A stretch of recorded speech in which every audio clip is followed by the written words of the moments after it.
JB চিতা is no more. JB চিতা আর আমাদের মাঝে নেই। ইন্না লিল্লাহি ওয়া ইন্না ইলাইহি রাজিউন। রেস্ট ইন পিস জেবি চিতা। আজকে শুক্রবার, জুম্মার দিন। নামাজের পর হঠাৎ করে ফেসবুকে ঢুকে জানতে পারলাম আমাদের প্রিয় তৌহিদুল ইসলাম সিয়াম ওরফে জেবি চিতা আর আমাদের মাঝে বেঁচে নেই। আজ ভোরবেলায় সে ইন্তেকাল করেছে। জেবি চিতা হার নামানা এক যোদ্ধা। তিনি অসুস্থ ছিলেন, হাসপাতালে ভর্তিও ছিলেন। তার একটা মেজর অপারেশনও হয়েছিল, তার ফুসফুস থেকে পানি বের করা হয়েছিল। তারপরও এই অসুস্থ শরীর নিয়ে সে এফএফবিসির টুর্নামেন্টটা শেষ পর্যন্ত খেলেছে। সে হার মানতে রাজি না, সে হার মানতে পারে না। তার ছিল অনেক স্বপ্ন, সে জিতে আসবে, জয় করবে গোটা বিশ্ব, কিন্তু সে পারলো না। তার অসুস্থতার কাছে সে হেরে গেল, ভেসে গেল তার সব স্বপ্ন তার ফুসফুসে জমে থাকা পানিতে। সে যুদ্ধ করেছে, জীবনের শেষ দিন পর্যন্ত সে যুদ্ধ করেছে, তোমাদের জন্য, আমাদের জন্য, আমাদের দেশের জন্য। মনে রাখবো আমরা তোমাকে চিরকাল, তুমি অমর হয়ে রবে। রেস্ট ইন পিস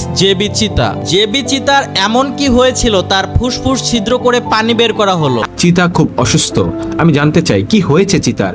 তখন তারা বলে চিতার লাঞ্চে অর্থাৎ ফুসফুসে পানি জমে, আর যার কারণে তার গায়ে প্রচন্ড লেভেলের জ্বর এবং তার হাত পা ভীষণ খারাপভাবে ফুলে আছে।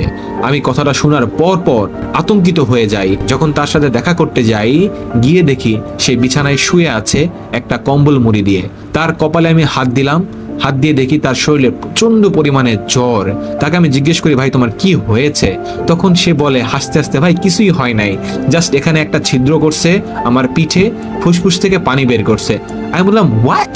জাস্ট একটা ছিদ্র করছে আর তোমার পিঠ থেকে পানি বের করছে, মানেটা কি? তোমার কি হয়েছে? বলে ভাই আমার এখানে পানি জমছে। আমি বললাম এই কন্ডিশনে তুমি এখানে কিভাবে আসলা?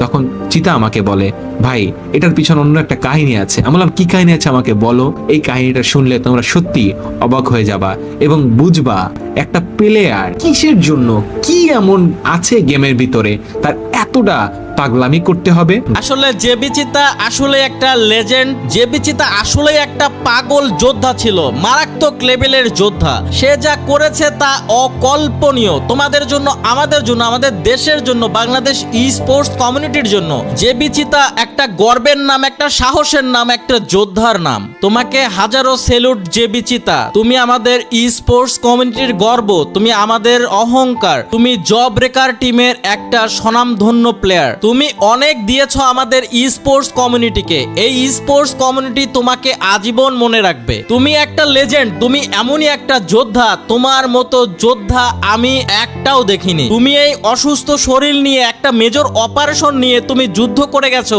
আমাদের দেশের জন্য, ই স্পোর্টস কমিউনিটির জন্য। তুমি আসলে একটা পাগল, তুমি আমাদের সবার জন্য পাগল, তুমি দেশের জন্য পাগল, তুমি ই স্পোর্টস কমিউনিটির জন্য পাগল। এমন অসুস্থ শরীরে এমন মেজর অপারেশন নিয়ে একটা প্লেয়ারকে দেখাও যে ফাইনাল পর্যন্ত খেলেছে। ইতিহাসে তুমি প্রথম ব্যক্তি যে এত বড় মেজর অপারেশন নিয়ে টুর্নামেন্ট ফাইনাল পর্যন্ত খেলেছো। হয়তো তোমরা জিততে পারোনি, রানার্স আপ হয়েছো, বাট আমি বলবো জয়টা তোমাদেরই, জয়টা বরঞ্চ তোমার। কারণ তোমার মতো একটা প্লেয়ার এইরকম অবস্থায় এসে যে খেলতে পেরেছে, এইটা কয়জনই বা পারে? আমাকে একজন দেখাও। এই গল্পটা তোমাদের জানা দরকার ছিল, এই গল্পটা তোমাদের শোনার দরকার ছিল।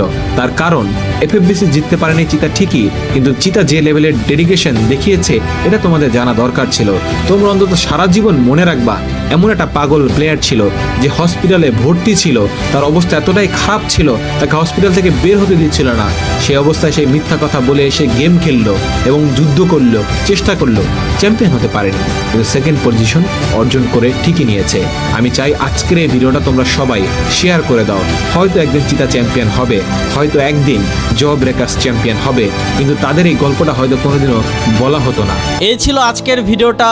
রেস্ট ইন পিস জেবি চিতা। আর গাইস তোমাদেরকে আরেকটা কথা স্মরণ করিয়ে দেই, আমরা এই 2 দিনের দুনিয়ায় কিসের এত অহংকার করি? আমাদের নেই কোনো নিঃশ্বাসের গ্যারান্টি, হয়ে যেতে পারে যে কোনো কিছু যে কোনো সময়। তাই ক্ষমা করে দিও আমায়, ক্ষমা করে দিও জেবি চিতাকে। ভালো থাকো তুমি ওপারে, তোমাকে যেন আল্লাহ জান্নাত দান করে, এই দোয়া করি মোনাজাতে। সবাই জেবি চিতা ভাইয়ের জন্য দোয়া করবা, মন খুলে দোয়া করবা, জেবি চিতা যেন জান্নাতবাসী হয়, এই কামনায়। আল্লাহ হাফেজ গাইস।